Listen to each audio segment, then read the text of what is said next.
second story is coming to us today from the Wall Street Journal. And where, of course, the eminent Wall Street Journal. So I'm not going to read the full story. I'm not going to subscribe. I'm not going to sign in. This bastion of officiality here, Wall Street Journal. Fight the man. But where is all the fiat going?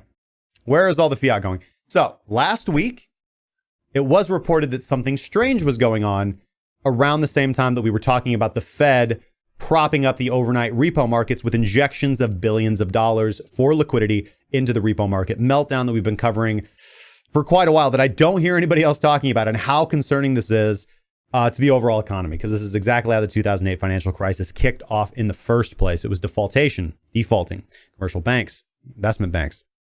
It begins a cascade, and this time, as soon as there was a pull in overnight liquidity, they went right to the Fed. The Fed just started doling out money. This was what caused the chaos to begin with, because nobody wanted to go, but eventually a bank had to default. This time they were like, we know we're totally screwed. Please give us money. And the Fed was like, yes, you guys can have all the money you want. Well, the money comes from somewhere, right? It's borrowed from somebody to pay to somebody, right? And it devalues your savings. So if you guys are into that, long the banks and short Bitcoin, I guess. But anyways, now, but something interesting was also occurring at that same point in time, because a similar amount of precious metals and physical currency was disappearing from circulation in the American markets. Now, the mystery summed up briefly is this.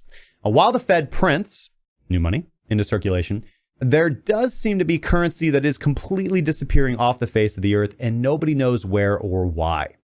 Now, in this Wall Street Journal article from the 12th of December, titled, "The World's Cash is Disappearing, Bankers Aren't Sure Where It Went," central bankers seem to be scratching their heads trying to explain where cash is going, right? Physical currency.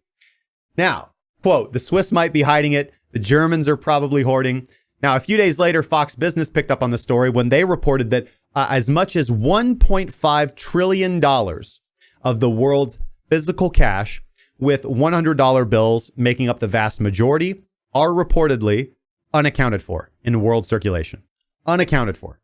$1.5 trillion worth of physical currency is missing. This is a global problem, just to put a pin in this. And this is a curious case, of central banks around the world seeming to most likely be hoarding USD notes, right? Reserve notes, particularly in an era where the trend is now largely to be going cashless. Now, at a recent segment, Fox Business anchor Lou Dobbs faced off with the man who should know the best, Treasury Secretary Steve Mnuchin. And Mnuchin's response was, quote, "Literally, a lot of these $100 bills are likely sitting in bank vaults all over the world," end quote. Now, Mnuchin explained, to the best of his, again, addled ability, that due to the climate of negative interest rates, people are turning to the American dollar as a solid investment. Of course he would say that. The United States Treasury Secretary would say, well, clearly, just central banks have so much faith in the dollar that they're just hoarding it, which, again, one could say, fortunately or unfortunately, is most likely the case.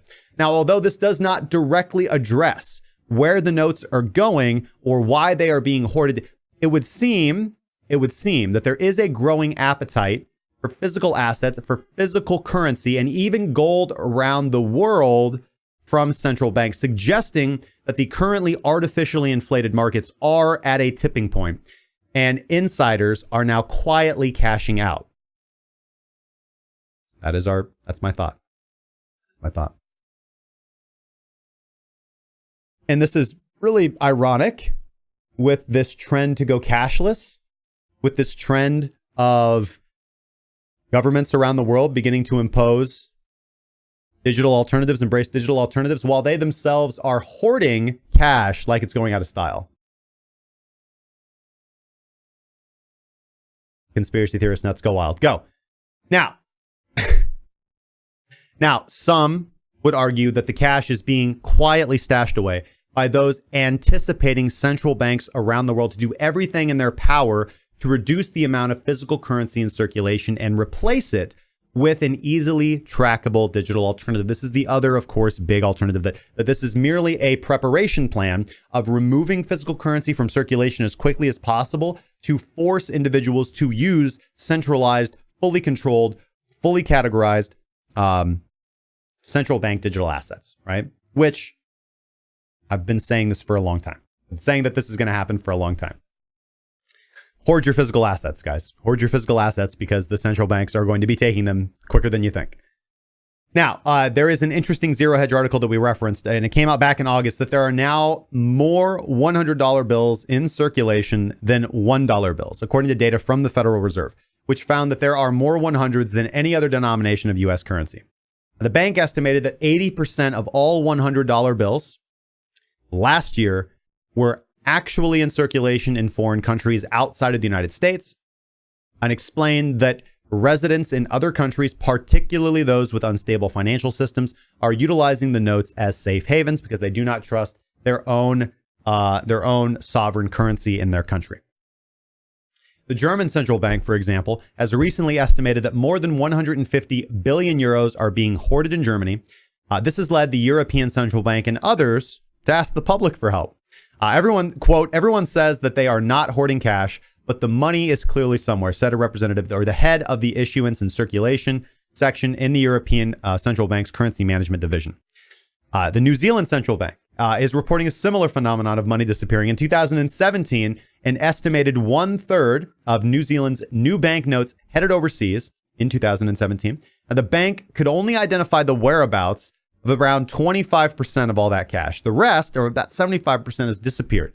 So it's going into countries, probably going into central bank vaults, and just getting fully absorbed in preparation of the new central bank digital alternative. I'll finish this off with a quote from Christian Hawkesby, assistant governor of the RBNZ, the Royal Bank of New Zealand. Quote, "Our sense is that we're in the same boat as a lot of other central banks out there. We can't fully explain why holdings of cash are rising and where they are going." So there's only two big alternatives, right? And you have to ask yourself what's more likely. People are hoarding cash. And unfortunately, I don't see, again, maybe I'm biased because I live in America, because I definitely don't see people hoarding cash around here.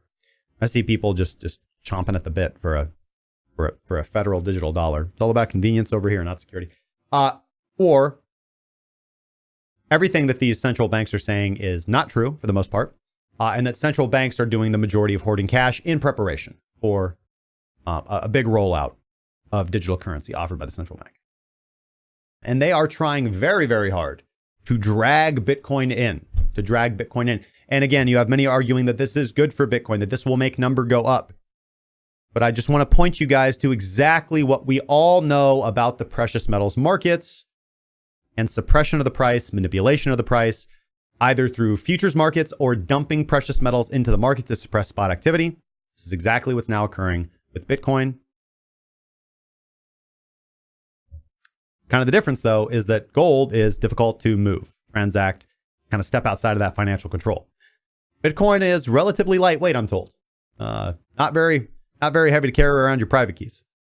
So we finally have an opportunity to step outside. That's going to take a while. It's going to take a while before we can get to that matrix level where, no, Neil, I'm telling you, by the time that you can trade your Bitcoins in for millions of dollars, you won't have to. Right? It's going to take us a long time to get there. But that's the goal. Whether Bitcoin crosses the finish line, whether it's something else, the ethos is still there and still alive. So these are all things I want you guys to be aware of as you're making your plans for the future. Again, you don't need to know the future. You don't need to predict the future. But you need to have an idea and you need to have a plan, whichever way the market moves. So let me know what your plans are, what your plans are for the future, what your plans are for the digital rollout of the cashless, for the digital rollouts of these central bank digital assets in the cashless society, suppression of cash, the potential suppression of precious metal prices, the potential suppression of Bitcoin's price. Leave your comments in the section down below.